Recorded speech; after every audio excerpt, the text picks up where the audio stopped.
324 football pitches. The workers use a pulley system to get themselves around. It's meant to transport the fruit, but catching a lift saves them from walking. Modern bananas are sterile, so each new plant must be taken from an old cutting. This is pretty tough work as the plants can grow several meters tall. If the workers didn't replant each year, the plantation would stop producing. Once the fruit begins to emerge, the plants must be pruned. The large purple flowers at the base divert energy that will produce bigger, tastier bananas, so the workers remove it. The remaining bunches are put into bags coated with insecticides to protect them from being eaten.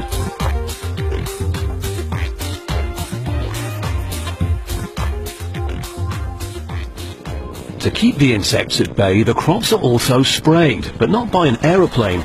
They use a high-tech chopper, which is more agile. It's controlled by satellite technology, which stops local workers being covered with pesticides in their own homes. These bananas have a radius of 3 centimeters, and although they're not ripe yet, now is the perfect time to collect them. When the fruit has reached this ideal size, these guys have the job of preparing them for the packing plant. Their protective bags are removed and foam inserts are placed between the bunches. If the fruit have even the tiniest bruises, UK customers leave them on the shelf, so they're protected right from the start.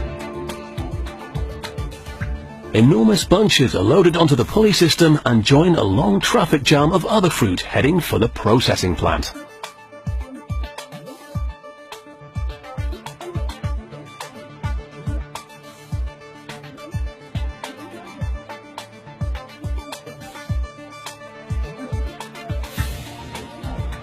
Now, you'd need an enormous trolley to buy a bunch of 60 bananas with your weekly shopping, so now they're separated into smaller ones before being sent for a bath.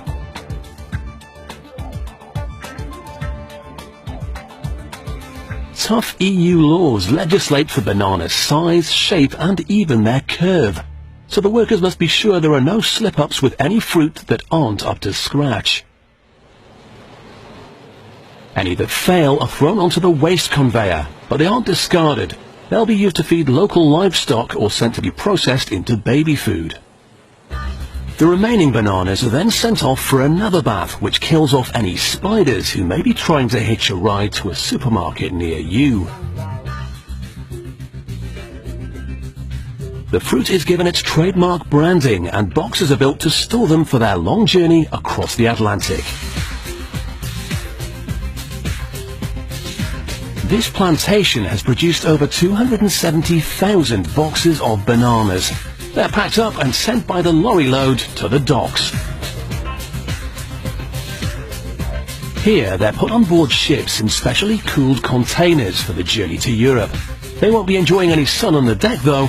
It's an 11-day journey and being in the sun would ripen them too early.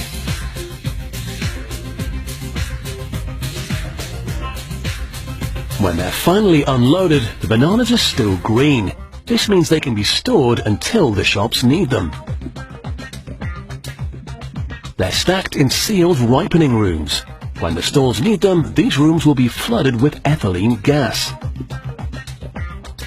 This gas ripens the bananas at a regular, measurable pace, which means the stores know exactly when they are ready for the shelves.